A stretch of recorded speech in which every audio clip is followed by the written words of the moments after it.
Díaghuit a chairde. Inniu tá mé ag ábhar faoi mo Gnáthamh maidin.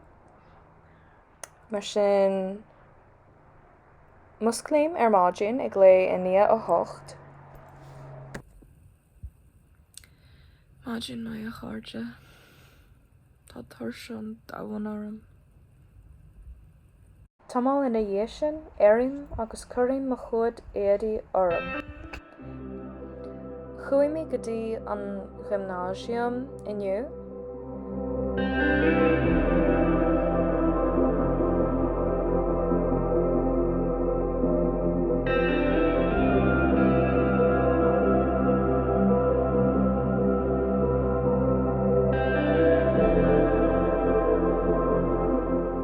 Ina dhé sin, téim go dtí an chisteann chomh mó bhricfeasta a dhéanamh, an chud is modin am i himbracháin nó i bheocha agus ólam caifé le siúcra agus báine.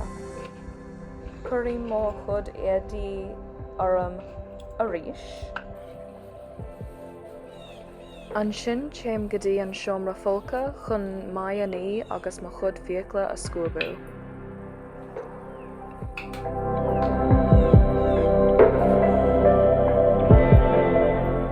Ní úsaidim targaí go minic ach má dhéanam is iad na cinn sin iad.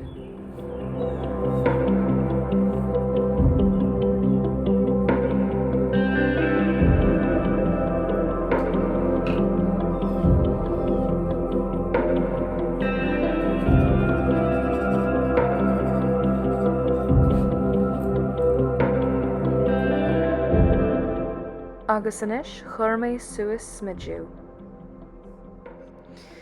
Anis caithfí mé focail ólam faoi smidiú. Chuir mé lois, bunús le graon scétha, concealer agus púdar.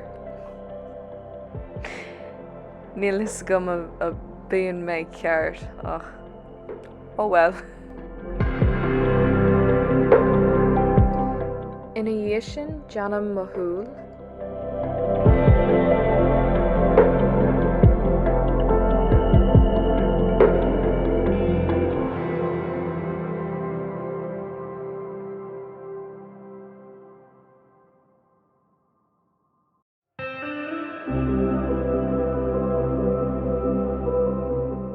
An sin mo scáth súil.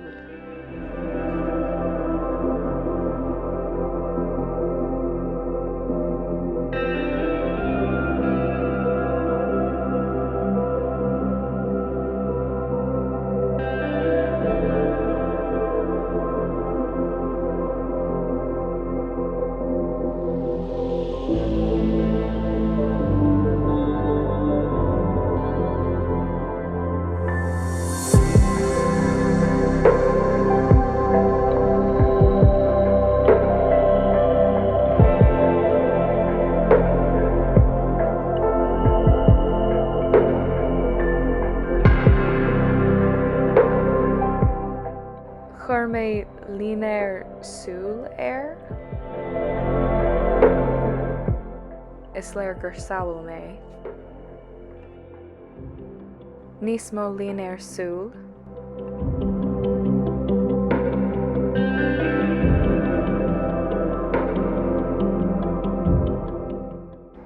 An sin blush agus bronzer.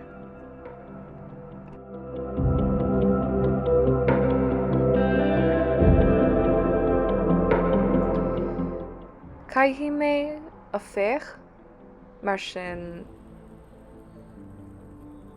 contacts.